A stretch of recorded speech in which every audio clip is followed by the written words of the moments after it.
Hi friends, welcome to all. நம்ம இந்த பதிவில் கள்ளக்குறிச்சிக்கும் விழுப்புரம் மாவட்டத்துக்கும் ரேஷன் ஷாப் ரிசல்ட்டை பற்றி நான் தான் பார்க்க போகிறோம். நேற்று உங்களுக்கு ஒரு வீடியோ போட்டிருந்தேன். அதாவது ஜேஆர் ஆஃபீஸில் பேசின தகவல் ஒன்று கொடுத்துருந்தேன். ஆடியோ தகவலில் நிறைய பேர் கேட்குறாங்க, ஜேஆர் ஆஃபீஸில் நான் கால் பண்ண அட்டன் பண்ணல, கால் ரீச் ஆகலை, நீங்கள் உங்களுக்கு மட்டும் எப்படி லைன் கிடச்சிது அப்படிமா சொல்லியிருந்தாங்க.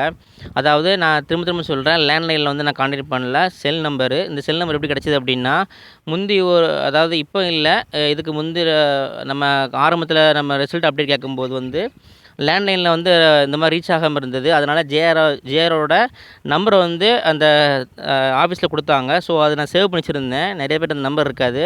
ஸோ அந்த நம்பரில் திரும்ப நான் கான்டாக்ட் பண்ணும்போது தான் இந்த ஜேஆர்கிட்ட பேசுகிற தகவல் நேற்று கிடச்சிது எனக்கு. ஸோ நிறைய பேர் கேட்குறாங்க, நீங்கள் ஜேஆர்கிட்ட பேசலை அப்படின்ட்டு. ஸோ நேற்று நான் பேசினேன், ஜேஆர் தான் பேசினேன். அவர் தான் இந்த அப்டேட் கொடுத்தாரு.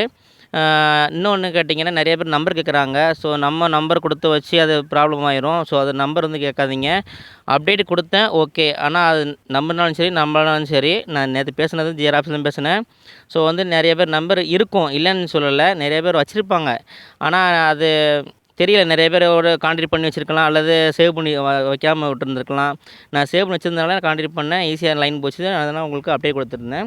இந்த தகவல் நேற்று அப்டேட் கொடுத்த தகவல் தான். அதாவது நெக்ஸ்ட் வீக் ஒரு மாதிரி தான் நேற்று அப்டேட் கொடுத்துருந்தாரு. ஸோ நெக்ஸ்ட் வீக் கண்டிப்பாக வருங்கிறது என்னோடய நம்பிக்கையாக இருக்குது. நிறைய பேர் கமெண்ட் சொல்கிறாங்க, செப்டம்பர் 10க்குள்ளே வந்துடும், செப்டம்பர் 10ல் வந்துடும் அப்படின்னு சொல்கிறாங்க. அப்புறம் ரேஷன் ஷாப்பில் ஒர்க் பண்ணுறவங்க, அல்லது அதில் டெம்பரரி ஒர்க் பண்ணுவாங்களா, அவங்க கூட கமெண்டில் பண்ணியிருந்தாங்க.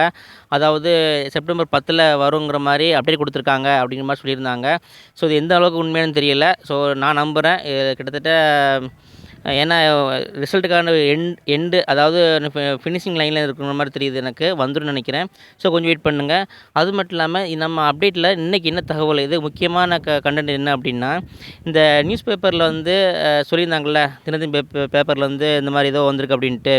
அதை நிறைய நேரத்து கூட கேட்டிருந்தேன். அது நிறைய பேர் சொல்லியிருந்தாங்க, இது சும்மா சொல்கிறாங்க, அனுப்பியிருப்பாங்க, அல்லது கிடச்சிருக்கும் அப்படின்னு சொன்னாங்க. நான் கூட ஆமாம், அது ஏன்னா உண்மையாக தகவலாக இருந்தால் கண்டிப்பாக ஷேர் பண்ணியிருப்பாங்களா அப்படின்ட்டு. ஸோ நான் கூட பொய் நினச்சிக்கிட்டேன். அப்புறம் பாருங்கள், நேற்று சப்ஸ்கிரைபர் தான் நம்ம மெயிலில் எனக்கு மெயில் ஐடி அனுப்பியிருந்தேன். ஆனால் அவங்க சென்ட் பண்ணலை. இன்னொரு சப்ஸ்கிரைபர் எனக்கு அந்த நியூஸ் பேப்பர் கட்டிங் எனக்கு அனுப்பியிருந்தார். அதுக்கப்புறம் எனக்கு உண்மையான தகவல் தான் தெரிஞ்சுது எனக்கு. ஸோ இந்த நியூஸ் பேப்பர் என்ன சொல்லியிருக்காங்க அப்படின்ட்டு வாங்க பார்க்கலாம். அது மட்டும் இல்லாமல் நேற்று நைட்டு எனக்கு வந்துருந்துச்சு. ஸோ வீடியோ போட முடியல, உங்களுக்கு இப்போது வீடியோ போடுறேன். அதாவது நியூஸ் பேப்பரில் என்ன சொல்லியிருக்காங்க அப்படின்னு நான் லைட்டாக வாசிக்கிறேன். கொஞ்சம் பொறுமை காத்து அந்த லைட்டாக 2-3 லைன் தான் இருக்குது. கொஞ்சம் வெயிட் பண்ணி அதை என்னென்னு பாருங்கள். அதில் நமக்கான அப்டேட் கண்டிப்பாக இருக்குது. வாங்க என்னென்னு பார்க்கலாம். ஃப்ரெண்ட்ஸ், இதுதான் அந்த நம்ம தினத்தந்தி பேப்பரில் நியூஸ் கட்டிங் இதுதான். அதாவது என்ன சொல்லியிருக்காங்க அப்படின்னா, ரேஷன் கடை ஊழியர்கள் நாளை வேலைநிறுத்தம். அதாவது இந்த பேப்பர் நியூஸ் கிட்டத்தட்ட உங்களுக்கு செப்டம்பர் 4ல் வந்தது. இன்றைக்கி 7 கிட்ட ஆக போகுது. நான் வீடியோ மேக் பண்ணுறதுனால உங்களுக்கு டேட்டு மென்ஷன் பண்ண முடியல. ஸோ இந்த வீடியோ எப்போ அப்லோட் பண்ணணும்னு எனக்கு தெரியல, இன்றைக்கி நாளைக்கு தெரியல. ஸோ டேட் வேண்டாம். ஆனால் இது வந்த டேட் செப்டம்பர் 4. என்னென்னு வாசிக்கிறேன், லைட்டாக கேளுங்க. ரேஷன் கடை பணியாளர்கள் நாளை 5ஆம் தேதி வேலைநிறுத்தம் ஈடுபட உள்ளனர். இது குறித்து தமிழ்நாடு அரசு நியாய விலைக் கடை பணியாளர் சங்க மாநில துணைத் தலைவர் சம்பத் கூறியதாவது, சரியான இடையில் அத்தியாவசிய பொருட்கள் அனைத்தும் பொட்டலங்களாக 100% உரிய காலத்தில் வழங்க வேண்டும். பாமாயில், துவரம் பருப்பை வழங்குவதில் ஏற்பட்டுள்ள பிரச்சனைகளுக்கு முற்றுப்புள்ளி வைக்க வேண்டும்.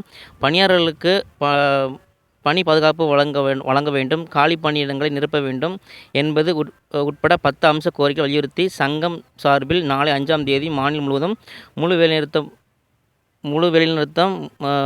மாநிலம் முழுவதும் முழு வேலைநிறுத்தம் போராட்டம் நடைபெற உள்ளது. போராட்டத்தில் ரேஷன் கடை பணியாளர்கள் பங்கேற்று ஒத்துழைக்க அளிக்க வேண்டும். இவ்வாறு சம்பத் கூறியது. அதாவது என்ன சொல்லியிருக்காங்க அப்படின்னா, இதில் என்ன அப்டேட் இருக்குது அப்படின்னு கேட்டுக்கிட்டிங்கன்னா, கொஞ்சம் மேலே வாங்க, அண்டர்லைன் பண்ணிக்கோங்க. பணியாளர்களுக்கு பணி பாதுகாப்பு வழங்க வேண்டும். காலி பணியிடங்களை நிரப்ப வேண்டும் அதாவது சொல்லியிருக்காங்க. அதாவது சிலவங்க ஒரே நபர் கிட்டத்தட்ட உங்களுக்கு 2 கடை 3 கடை இப்போ ஒர்க் பண்ணுறவங்க நிறைய பேர் 2-3 கடைகள் பார்த்துட்டு இருப்பாங்க. அவங்களுக்கு பணிச்சுமையாக இருக்கும். ஸோ அதனால் என்ன சொல்கிறாங்கன்னா, நீங்கள் புது அப்பாயின்மெண்ட் கொண்டு வாங்க. அதாவது இப்போ வேலை இல்லாமல் இப்போ வேக்கன்சி எடுத்துகிட்டு இருக்கீங்களே, அதுக்கு இப்போ நீங்கள் அப்பாயின்மெண்ட் போடுங்க, புது வேலைகளுக்கு பணி அமர்த்துங்க. அப்படி பணி அமர்த்தும் போது வேலை போல் அவங்களுக்கு கம்மியாகும் அப்படிங்கிற மாதிரி அவங்க நலன் கருதி தான் உங்களுக்காக ஒரு அப்டேட் கொடுத்துருக்காங்க. இந்த அப்டேட் வந்து நமக்கான ஒரு அப்டேட்னு கூட சொல்லலாம். ஏன்னா, அவங்களோட 10 அம்ச கோரிக்கையில ஒண்ணானத வந்து காலி பணியிடங்கள் நிரப்ப சொல்லியிருக்காங்க. ஸோ, அவங்க போராட்டம் வந்து அரசு வந்து ஏற்றுக்கொள்ளப்பட்ட நிலையில வந்து உங்களுக்காக ரிசல்ட் கண்டிப்பா விடுவாங்க. ஏன்னா, அந்த 10 அம்ச கோரிக்கையில ஒண்ணு தான் காலி பணியிடங்கள் புது அப்பாயின்ட்மெண்ட் போட சொல்லியிருக்காங்க. அந்த புது அப்பாயின்ட்மெண்ட் நமக்காக காத்துக்கிட்டு இருக்கோம். நெறைய பேர் காத்துக்கிட்டு இருக்கீங்க. ஸோ, அந்த உங்களுக்காக வந்து ரிசல்ட் வந்து கண்டிப்பா வரும். ஏன்னா, இவங்களோட கோரிக்கை வந்து நிறைவேற்றினாங்கன்னா கண்டிப்பா ரிசல்ட் விடுவாங்க. ஸோ, இந்த அப்டேட் வந்து ஒரு நல்ல ஒரு அப்டேட் தான். ஸோ, வந்து கிட்டத்தட்ட நம்ம வந்து ரிசல்ட்டுக்காக ரொம்ப வெயிட் பண்ணிட்டு இருக்கோம். அப்டேட் நிறையா அப்டேட் கொடுத்துருக்கேன் உங்களுக்காக. இன்னும் நிறைய அப்டேட் கொடுப்பேன்.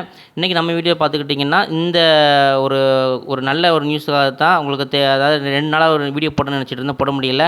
ஸோ இந்த பேப்பர் கட் வந்து எனக்கு அனுப்பின அவருக்கு வந்து ரொம்ப தேங்க் பண்ணிக்கிறேன். ஸோ இதனால் வந்து உங்களுக்கு ஒரு அப்டேட்டாக உங்களுக்கு கொடுக்கணும் அப்படின்ட்டு நேற்றுலேருந்து வீடியோ போட முயற்சி பண்ணேன், முடியலை. ஸோ இன்றைக்கி வீடியோ போடுறேன். இந்த அப்டேட் வந்து இன்றைக்கி உங்களுக்கு ஒரு நல்ல அப்டேட் தான். ஏன்னா சீக்கிரம் வந்து ரிசல்ட் விடுவாங்கன்னு நான் நம்புகிறேன். நீங்கள் நம்புங்க. மேலும் வந்து நல்ல தகவல் ஏதாவது உங்களுக்கு அப்டேட் கிடச்சா கண்டிப்பாக ஷேர் பண்ணுறேன். நீங்களும் ஷேர் பண்ணுங்கள். நம்ம சேனலுக்கு கண்டிப்பாக இணைஞ்சிருங்க. அது மட்டும் இல்லாமல் நிறையா தான் அப்டேட் கிடச்சா கண்டிப்பாக ஷேர் பண்ணுங்கள், கமெண்ட் பண்ணுங்கள். நம்ம சேனலை தொடர்ந்து வாட்ச் பண்ணுங்கள், சப்ஸ்கிரைப் பண்ணுங்கள். நெக்ஸ்ட் நல்ல ஒரு குட் நியூஸோட கண்டிப்பாக நெக்ஸ்ட் வீடியோ சந்திக்கிறேன். தேங்க்யூ.